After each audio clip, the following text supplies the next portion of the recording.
Hello everybody, hi and welcome back to my YouTube channel.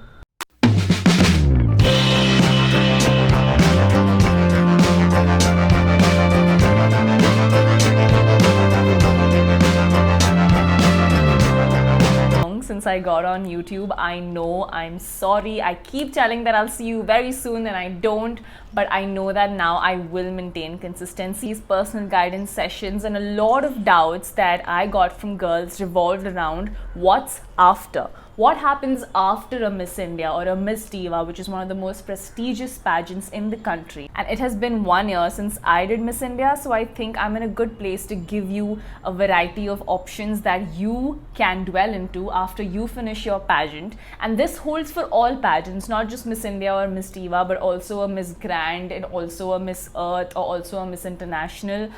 Any of these big pageants that you participate in, the course that you follow through remains the same, but I will ideally be speaking from the perspective of Femina Miss India or a Liva Miss Diva.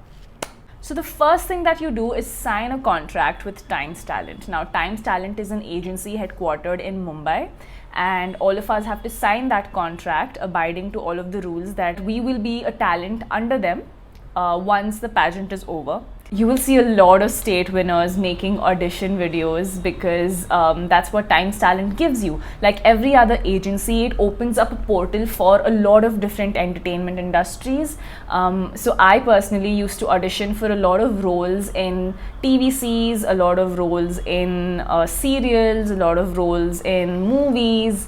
If you fit the character brief you enacted, everybody right now post-COVID is looking for a self-test. So all you have to do is send the self-test from home. And there are some auditions that have opened up physically, which you have to go to Mumbai for. Another thing that Times Talent gives you is your Times Fashion Week. Times Fashion Weeks happen in a lot of different cities, and everybody who does a Miss India or a Miss Diva gets to be a part of it if your height criteria matches, which is 5'6" and above. So I personally have done a lot of fashion weeks since I went to Bombay, which was in September. You also then start to get pitched in for modeling projects, your catalogs, your jewelry shoots, etc, etc. You also can send your name across to a lot of reality shows like a Roadies or a Splitsvilla, and maybe like a celebrity cricket show or like a Big Boss. Stuff like this also comes in your way. Another very interesting pathway is sports anchoring. So I was one of the girls who was shortlisted by Star Sports, where I had to go to Mumbai and audition. I cleared certain rounds and they basically were auditioning for a sports anchor for ISL, which was pretty cool. Didn't make it all the way through, but that's another option that awaits you once you do your pageant if you are someone who, can speak well. Those are all the things that the agency can offer you and things that you can go into on your own. The second thing is being invited as a judge in a lot of college events. I think this is for everyone because you kind of get that platform. They now think that you're credible enough to judge a lot of different events. So you can be called across India based on, who finds you from which college or how much exposure you've had. Not all of them are paid. You can ask them to pay you. Many of them are done on like a, invitation basis. But it's pretty fun. Like you see yourself on the other side. All the colleges that you went to will definitely call you because they are all aware that you participated in a Miss India.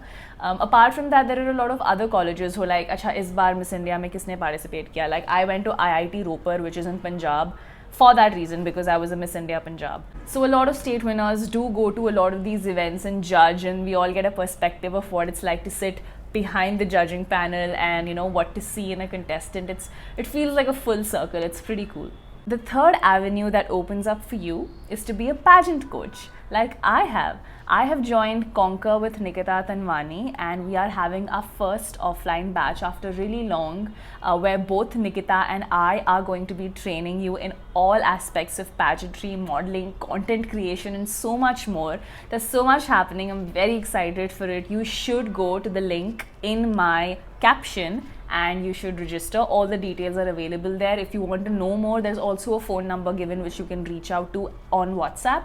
and we will clear all your queries. A lot of girls are invited to different workshops if there are certain pageants that are happening locally. If they want like a 2-day workshop and they want someone who knows pageants to come and teach, a lot of girls do that as well. Fourth thing will be going back to do what they were doing before the pageant. If they were models, they go back to modeling. If they were studying, they go back to studying. If they were working, they go back to working. Some of them eventually get married. You can always find a way to go back to what you were doing. There's completely no objection for that. You don't always have to continue down this path. If this was just something you wanted to try for a while and then you want to go back to your previous life, you very well can do that. And the fifth thing is participate in another pageant. So if a pageant winner or a pageant finalist feels like she wants to give it another shot, she wants to try it all over again, maybe with another franchise, maybe with the same franchise, she's open to do that. So you will see a lot of comebacks that happen. That's because they just feel like they understood things much better the first time and they want to give their best the second time. So they try it out and they get back into the circle of it. So that's pretty cool. I'm very excited for this year's Miss Diva. There are quite a few comebacks. We will be talking about that quite soon. So those are all the things that I could think of, or a lot of avenues open up for you, like I said, once you become a pageant winner. You know, the world is your oyster. You can do anything you want to do. Also because pageants give you such a confidence boost and they put you on such a pedestal that you really feel like you can achieve anything and everything. Lots of ups and downs will be on the way. Not everything goes as expected, but just know that your options open up a lot more. Well, I spoke about all the practical parts of what you can do commercially after a pageant. I will speak about what it feels like mentally after a pageant. That will be a little personal. I will be making another video for that. A part 2 will be coming up, so make sure you subscribe and make sure that you click on the notification bell so you get to know. That one's gonna be quite interesting. Alright, I will see you very soon. Thank you so much for watching. Again,